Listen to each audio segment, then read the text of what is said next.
You're listening to The Money Hour with your host, Tina Mitchell, and co-host Keelan Harvey on Alternative Talk AM 1150.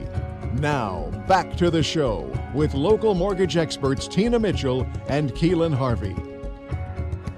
Welcome back to the Money Hour with your host, Tina Mitchell. And co-host Keelan Harvey. Your local mortgage experts right here on 1150 AM KKNW. The November 17th show is a great day to talk money. That is what the show's all about, how to make money, how to save money, and have a better quality of life for you and your family. If you're hearing our show at a different time or day, you are listening to a rebroadcast, but we're here to connect you with the guests that we have on the show. Please call in at 1-855-400-1150. Again, that's 1-855-400-1150 or online at themoneyhour.com. And in studio right now, Randy Bannecker with Bannecker Public Affairs, ClearPath Partners. Are we ready for 1.8 million people? Randy, thank you so much for coming back in studio. It's always a pleasure to have you here and to hear all the latest information that you have to share with our listeners. So thank you. Thank you, Tina. Great to be here. And a little bit about Randy. Randy Bannecker is president of Bannecker Public Affairs and founding partner of ClearPath Partners. Randy has been engaged on our region's critical issues for more than 20 years. He has extensive experience advocating complex, high visible, and controversial land use and public policies initiatives. He protects his clients, imagine while achieving political successes. He builds lasting relationships for his clients and ensure their continued success. Randy is active in the region's business community and has developed strong relationships with opinion leaders and elected officials. His community service include Chair Business Issues Forum of Seattle Metropolitan Chamber of Commerce and Assistant Scoutmaster for Senior Scout Advancement with Seattle Boy Scouts Troop 186. So, Randy, growth in the region remains staggering. My first S. There is staggering. Say that a few times. Staggering. You're giving me a complex. I've heard as many as 1,400 people are moving into Central Puget Sound each week. Is that just a temporary phenomenon? Well, no, not unless something really awful or extraordinary happens, like an earthquake or a severe downturn in the economy or some combination. The Puget Sound Regional Council, which is the government entity that tracks population growth and job growth, is telling us that there will be 1.8 million people coming to our region, Central Puget Sound, by 2050, a little more than 30 years time. So that's the equivalent of 2.5 Seattles. Wow. Size-wise. And those folks are going to need about 830,000 housing units. Wow. So I was going to say, so go buy a house, people. I mean, before we run out of places for people to live. Right? Yeah, rates are still low. It's time. Right. So, Randy, how can communities not be overwhelmed by that growth? And what is the region doing right now to be able to prepare for this massive growth in our area? That's a great question. You know, the good news is we've got a planning tool or structure that we've had for more than 20 years. It's called the Washington State Growth Management Act. Yes. And that calls upon regions, counties, and cities to plan to accommodate growth. The challenge is we haven't taken it as seriously as we should. We need to really recommit to the notion of planning to become the great region that we're becoming. I was at a conference last week and saw State Senator Guy Palumbo, and his area is Bothell, sort of straddling King and Snohomish County line there. What amazing growth they're having. Well, exactly. And what he said is that at this point, we need to decide that we're going to make the Growth Management Act work, or we should throw it out and solve for sprawl. And that is it in a nutshell. So how can communities make the Growth Management Act work? Well, you know, I think the first step is that political buy-in and broad commitment. It's important that the public accept the fact that you don't get to choose whether or not you grow, but you can choose and guide how you grow. I mean, we are a free society. We do not have the ability to put up walls, and we don't want it, right?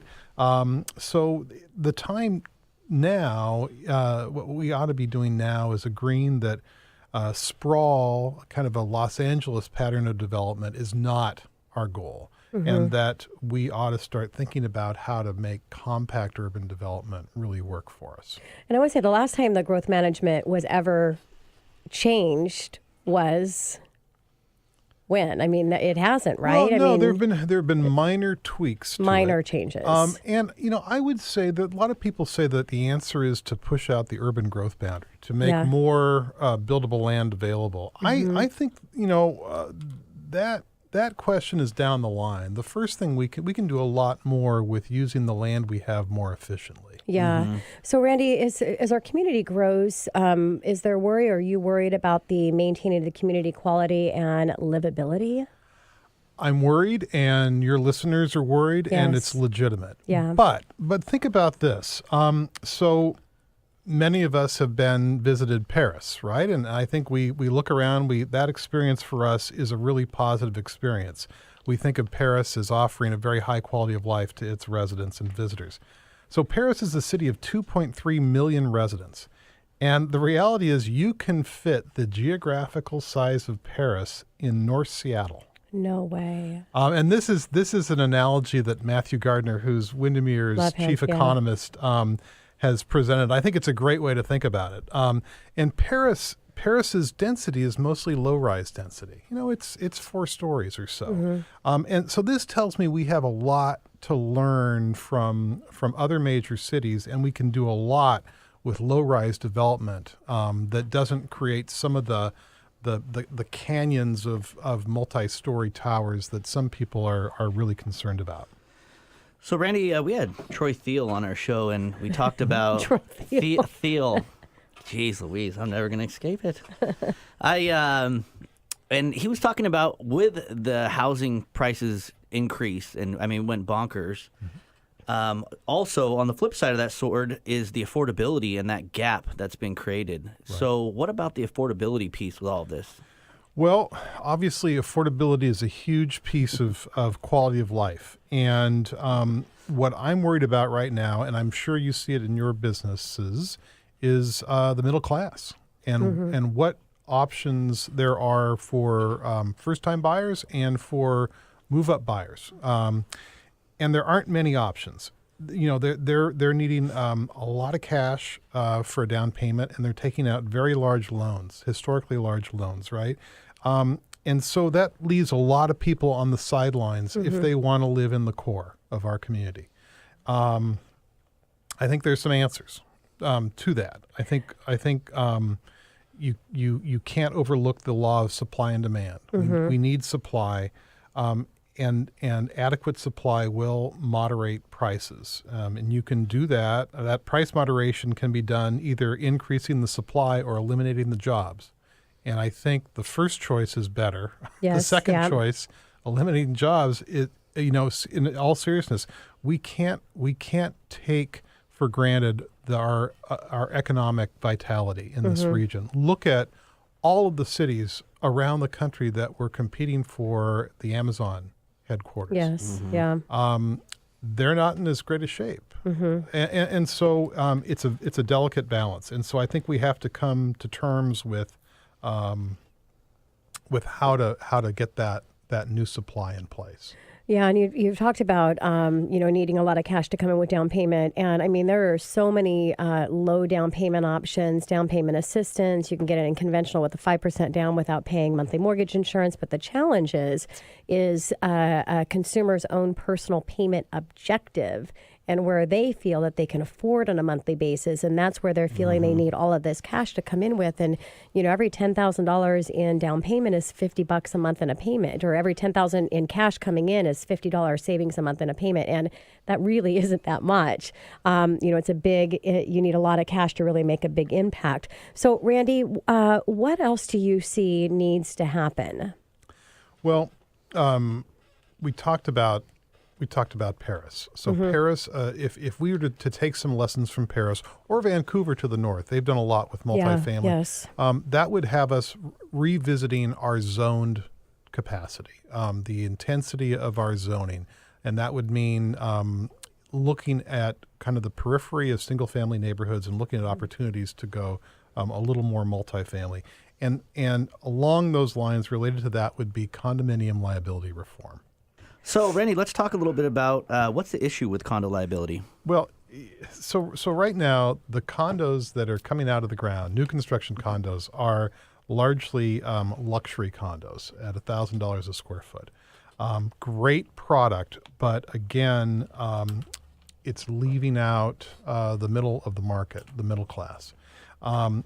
This is largely due to the state condominium law creates a situation where any new project, the new buyers typically are forced with their fiduciary responsibility to sue the builder. This makes the builder's insurance tough to get, and once gotten, it's expensive. That has to be then baked into the ultimate price of the product, and it discourages the smaller projects from happening. So there will be some legislative activity during the upcoming state legislative session, not to step on consumer protection, but to make it easier for those more modest condominium projects to get built and to be put into the marketplace, and we desperately need them. Yeah, and it's so interesting being in the industry for almost a quarter of a century. I mean, you're not used in just in the recent years that we've had such a complete stop pretty much on new construction. And so it's just interesting when there's the challenges and things that come up, different things changing and trying to find those solutions for it. So Randy, in getting back to the quality of life, how can we ensure that we're building great communities and not just crowded communities? Sure. Well, I think one thing that I would start with let's make sure we provide ownership opportunities. I think home ownership really is the path to building wealth, and it has been in financial stability. So let's not lose sight of that.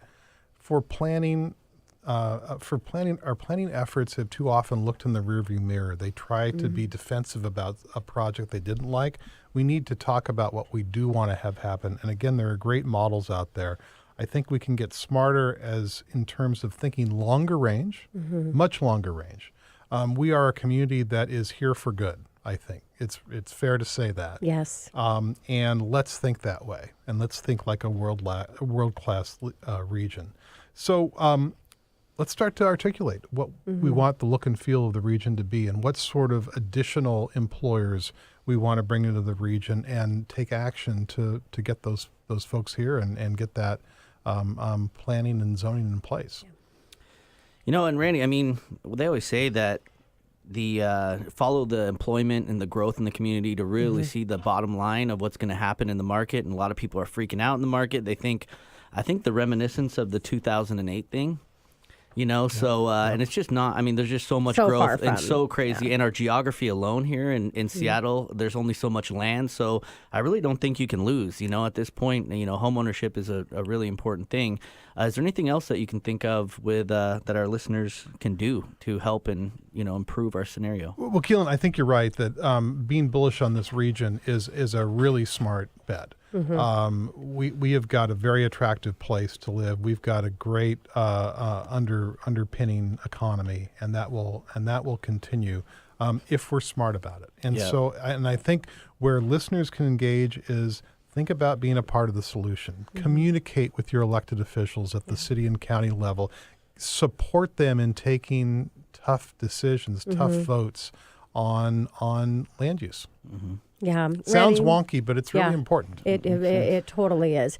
Randy, thank you so much for coming back in studio. Always a pleasure to have you here. Thanks and I appreciate so much. Again everything that you're doing out there for us. Thanks very much, too.